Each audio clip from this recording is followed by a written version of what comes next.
In this episode, we're talking about love and idols, so sit back and stay tuned for more.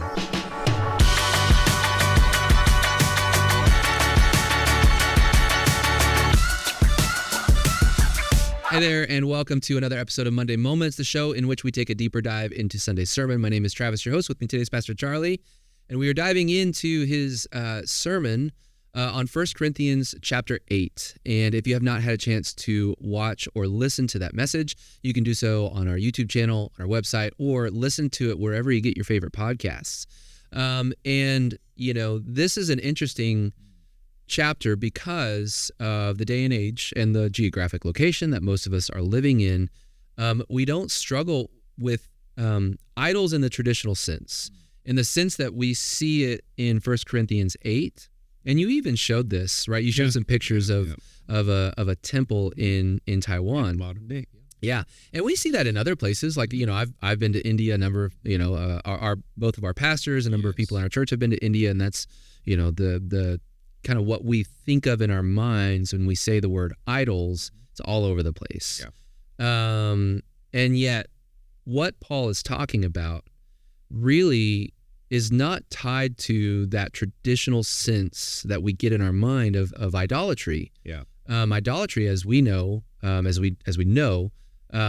really be, anything can become an idol. Yeah. Anything can become an idol. And so I love that, as we've talked about elsewhere in this sermon series, there are specific things, but there's really a bigger principle at work in this. And so, you know, your big idea, you know, your one main thought was that the Christian life is not motivated by self-centered pride, but by sacrificial love. Yeah. And I wondered if you could maybe unpack that a little bit more, and really maybe help answer the question as we're kind of looking at this principled approach. And I say principle, the biblical truths is really the correct way to say that. Why would you say the Christian life is motivated by sacrificial love? Yeah. So obviously idolatry looks a little different nowadays, Sure. 21st century America. But really at the end of the day, it all comes down to like worship of ourselves, right? Yeah. And there's a lot of that's a timeless thing, you know, all throughout history, no matter where you are.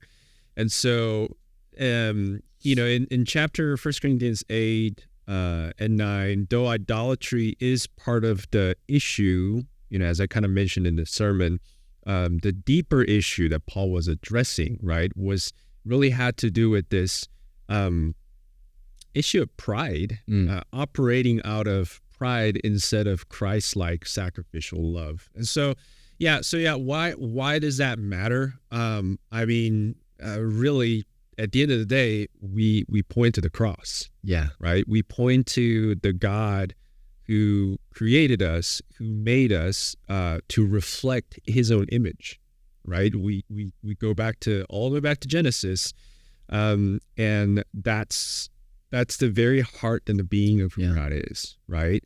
That's his nature, his character. This selfless giving, right? God, which is totally unique, right? In all world religions, like there is no God that is like the God of the Bible. And so from just the nature of who God is all the way to what he has done for us, right? That his son would give his life, right? So freely, so graciously, generously, right? For us, sinners, right? People who do not deserve any of it. Yeah.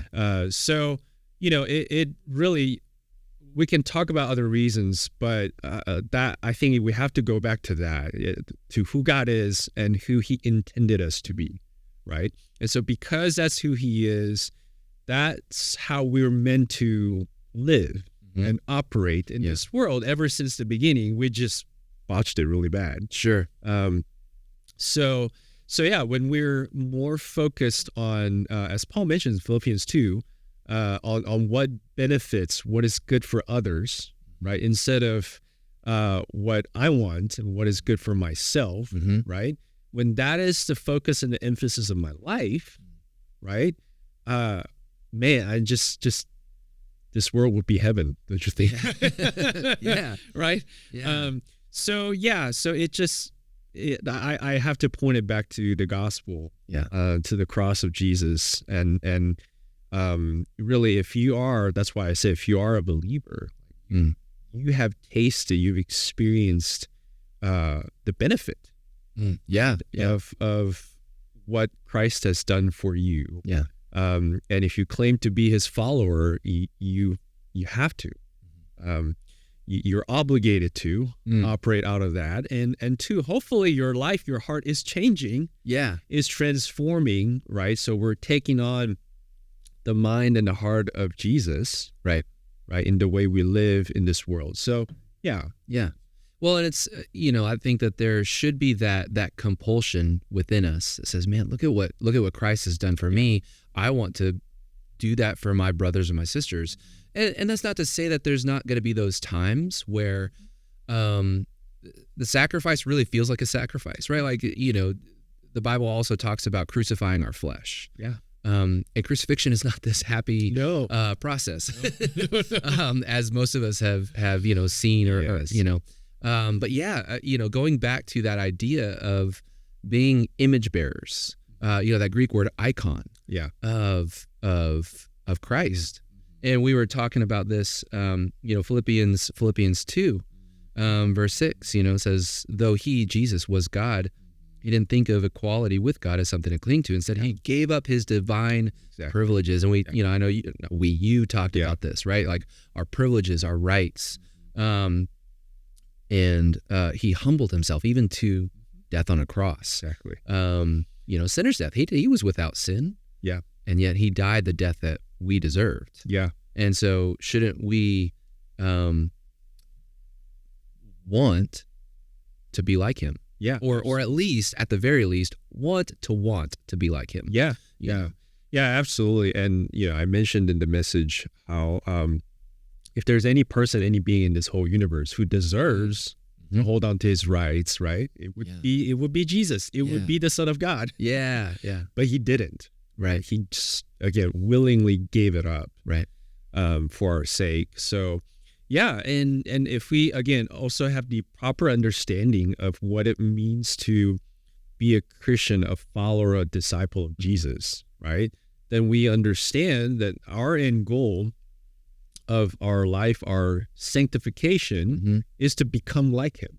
Right. Because Jesus is the ultimate image of God, right? That we need to change and conform ourselves into. Right. And so, again, that's why we take on his heart and his mind and his attitude. And, on that note about image and icon, the funny thing is that's what idols were, right? Yeah. The idols are icons. Yeah. They're images, reflections of these deities, right, in the ancient times. Yep. And now, in our days, our idols are reflections and images of our selfish, sinful desires, right? That we end up worshiping. Wow. That it's a projection of our sinful, broken desires. Yeah. And as we follow and worship these things, we become more like these things. Sure. And it's just this distorted, reality. So yeah. And I think too, of the idols that I have seen, I want success, I want relationship, other things. And in our own life, in my own life, for certain, I want comfort, right? I want security. And so there may not be this wood or stone image things, statue that I pray to, but do I sacrifice family time that I could be giving to my wife or my kids, or to other life-giving relationships, my time with the Lord, because I want comfort, I want entertainment, I want success, security, whatever, fill in the blanks. And so, as you said, we certainly do have idols. They just don't look like, the statues or the pictures or the things that we think of in the traditional sense. And again, not to go too far down a rabbit hole, but I think it's interesting, Paul even talks about this in the beginning of 1 Corinthians 8. We all have knowledge, while knowledge makes us feel important, love is what built up the church. And I think it's interesting that, what did Satan tempt Adam and Eve with in the garden? It was the fruit of the tree of knowledge of good and evil. That's right. And so gaining knowledge in and of itself isn't necessarily the goal. I don't know. Again, I'm not saying, and I know you know this, but so the record can be set straight. I'm not saying knowledge is bad. Right. I think we should have a desire to gain knowledge, but at what point do we need to shift and say, I have this knowledge, now let me love one another. Yeah. And really emphasize love above all else. Yes. Yeah. And I mentioned that in the message as well, because that, in verses 1, 2, 3, chapter 8, that's what Paul talks about. And I think the way I framed it is that the true way of knowledge, right? If we have the knowledge of God, if we truly grasp it, right? Where it comes from and what it leads to is a loving, intimate relationship with God and with one another. Right. And so sheer accumulation of information doesn't equal to true knowledge in God's eyes, in his standard. Yeah. Just accumulating knowledge, as I said in the message, makes us big-headed. Yep. And it easily makes us small-hearted. Yeah. So that, again, it's the measuring stick, right? Is that knowledge helping me to love God more and love my brothers and sisters more? Right. I think that's a helpful, simple way to look at it. Right. If it's not leading to the transformation in these areas, then we're missing it. Yeah, that's good. I know you addressed this and talked about this a little bit in your message. You were talking about how, we have personal liberties, personal freedoms, especially in America. But really, as humans, and especially as Christians, and we'll dive into this in just a minute here, but he said, those things are good. And it's amazing the amount of freedoms and liberties that we have. Absolutely. But they can easily become idols in our life. And so just wanted to dive into that a little bit.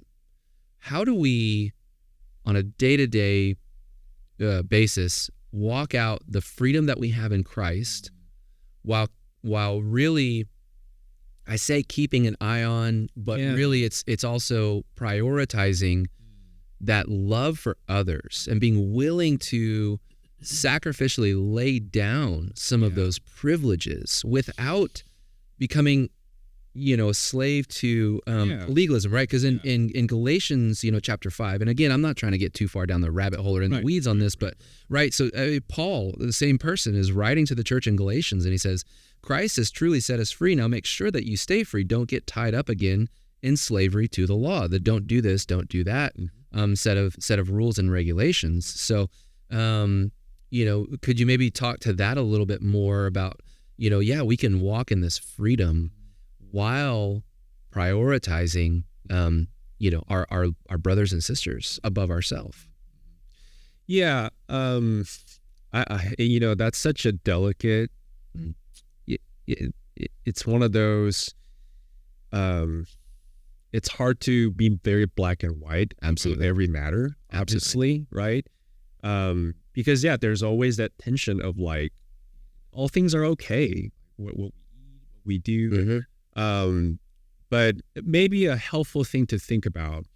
I remember thinking about this when I was preparing for this message, and I don't remember if I mentioned it, but sometimes we have this tendency of wanting to figure out how close I can get to the line. Yeah. Right? Yep. Without crossing the line. Yep. Whatever the activity might be.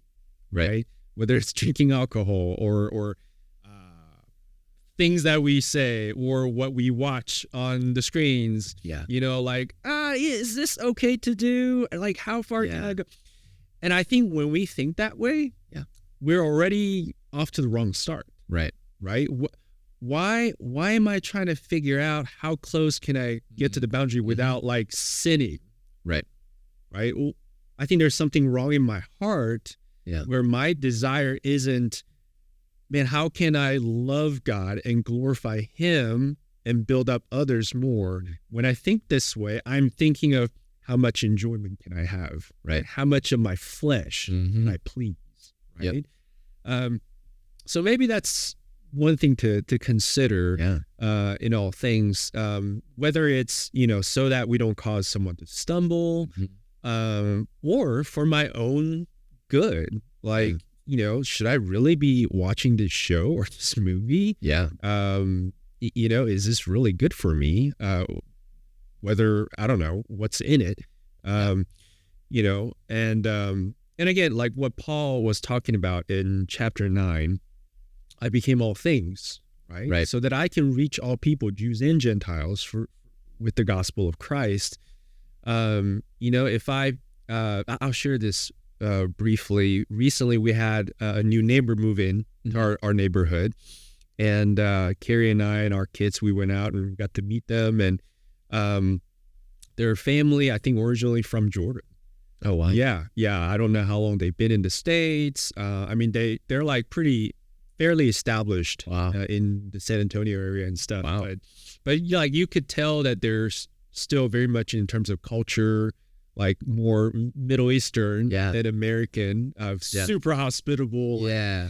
The wife was like hugging our kids and like kissing them and stuff. And so, again, like we don't know them that well, are they Muslims? Are they whatever? But it's on our radar. Like, man, we want to connect with them and befriend them and have them over. And I told my wife, we got to up our hospitality game. Yeah. And really, in that regard, knowing their culture, right, I will probably be very careful about what I say or what I serve them eat, right? And those kind of things. Again, not because it's a sin necessarily for me to drink alcohol and eat bacon with in my house, but if that's going to hinder my neighbors from coming to know Jesus, I'm not going to do it. Yeah, right. Exactly. So there's all these different kind of things that we can take into consideration. But again, I think we have to center it back to like, am I doing this? Am I doing this out of this love for the Lord and love for other people? Right. So. And you really see that even throughout the Old Testament. Even a lot of the laws that you read in the Old Testament are centered around, am I sinning against my neighbor? Fill in the blank with whatever law it was. There was a lot of that was followed up with, for you are sinning against your neighbor, or your brother. And so there was always, with the law, a lot of times came this perspective of community. Yeah. And is it good for your community or bad for a community and those types of things? And I think we should adopt that same model and thinking through too, like even if I do have a brother or sister or whoever that is a Christian, they're saved, but they had this struggle that I may not have. Like I never had a problem with drinking. I never had a problem with gambling. Things like that. But if I have a friend who did, then I'm going to avoid some of those things, even if it carries the faintest hint of that. I'm going to avoid that so that I am not putting a stumbling block. And that was something that you said. And, Pastor Dennis has always said it in such a good way. It really helped me wrap my mind around our perspective, particularly, I think, as Americans, on what freedom in Christ really means. Yeah. It's not, I'm free to do whatever I want. It's, I'm free to do this, but I'm also free to not do this. It's freedom to give up. Exactly. I really, really, truly do have the freedom to choose yes or no. Yeah. And so when I look at it from the perspective of other people, I'm totally free to not do blank, to not partake of blank, to not whatever, really fill in the blanks. And so, no, that's really good. I'm not only free to do this, but really free to give it up. Yeah. And that, right, being willing, being okay with, I'm free to give up, like you need to be so secure, right? You need to have this sense of security where your identity and your comfort and your satisfaction is not rooted in these rights and freedoms, right? It's rooted in God, in Jesus Christ. And so absolutely, I'm free to give these things up, right? So that's really good. That's a really helpful way to put it. I know that we're running short on time. If someone had come up to you after your message on Sunday, someone's watching this or listening to this, and they're saying, Pastor Charlie, I agree with everything that you're saying. I need something to do. What should I do? Having heard this, been impacted by it, whatever the case. What would you say to that person? And I already mentioned some of these things in my message on Sunday, but I think I'll kind of unpack a little bit. One of the first things is, again, the central idea being we shouldn't be living out of self-centered pride, but out of sacrificial love, right? Self-centered pride. I think too often in the church, people become conceited, right? We become arrogant, puffed up, because we have the wrong measurement of for spiritual maturity and growth. Right. The way we measure people's spiritual maturity is not all that accurate. And so I said this statement, true spiritual maturity is not measured by Christian achievements. But it should be measured by their movement towards Jesus. So it's not about what you've done, how much you've achieved, how much you've learned. It's more, we should be asking, how are you becoming more like Jesus? Right. Is there movement in your life into likeness of Jesus Christ? And so that, I think we need to sort that out in our heads, in our hearts. And I think that can really help us prevent ourselves from becoming prideful, because we are, learning more things in God's word and serving in different capacities in the church and all these things. So that's number one. And secondly, and we kind of talked about this too, about like, how do we go about balancing, the freedom and liberalism and stuff. Another thing that I mentioned is this need to develop self-control and discipline. Right. And again, I don't mean that in a legalistic sense, nor was Paul, right? But it's just, even going back to some of these examples, whether it's drinking alcohol or or smartphones, right? Even before we consider other people, like if I know that this is not really good for me, instead of, again, asking how close can I get to the line, how about we just go ahead and set some boundaries, right? And so that I don't fall into that downward spiral, right? So again, that's not trying to be legalistic and say, oh man, you did this, you're going to hell, right? But it's just taking some wise boundaries, measurements, so that we can protect ourselves, so that we can protect others, right? From falling. So, and that requires discipline. It takes intentionality. It takes self-denial. It takes, I don't know, you might have to come up with some rules, right? In your daily life, your daily routine, and stick with it and turn it into a habit. So that's another practical thing that we can think about. But at the end of the day, we have to go to the Lord and ask the Holy Spirit to show us. Like, Lord, is there some area in my life that is really not glorifying to you, and it's not it's causing others to stumble, where really it's I'm being selfish in wanting to hold on to this, right? And I'm not loving my brothers enough to be willing to let go and just be open about it to the Lord. So that's good, man. Well, I know, I feel like a good litmus test for me, and I think for others, is there something in my life that if I was asked to give it up, I'd get super defensive about. Oh yeah. You know what I mean? Like that, I think that would be a pretty good test of like, that might be an idol in my, you know what I mean? Yeah. Even if it's not necessarily a sin, sinful things are obvious, right? So I'm saying like, yes. And you gave kind of the analogy, and I know we need to wrap things up, but just so I can say this, we all have, this sphere of influence in our life. And, Pastor James has shared this. You mentioned this in your message. What I do in moderation, others might do in excess. Yeah. And so I think that is kind of one of those really good litmus tests, to see who's around me and ask the Lord even to open my eyes to see and take some of those blinders off maybe. So, well, thank you so much, Pastor Charlie, for taking some time out of your day to dive into your message. And thank you for joining us. We hope that you got a lot out of this. If you have, please let us know. We always love to hear from you, whether it's an email, dropping a comment, sharing this with somebody, however you can or would be willing to. We would just love to hear from you. Thank you so much for joining us for another episode of Monday Moments, and we will see you next week.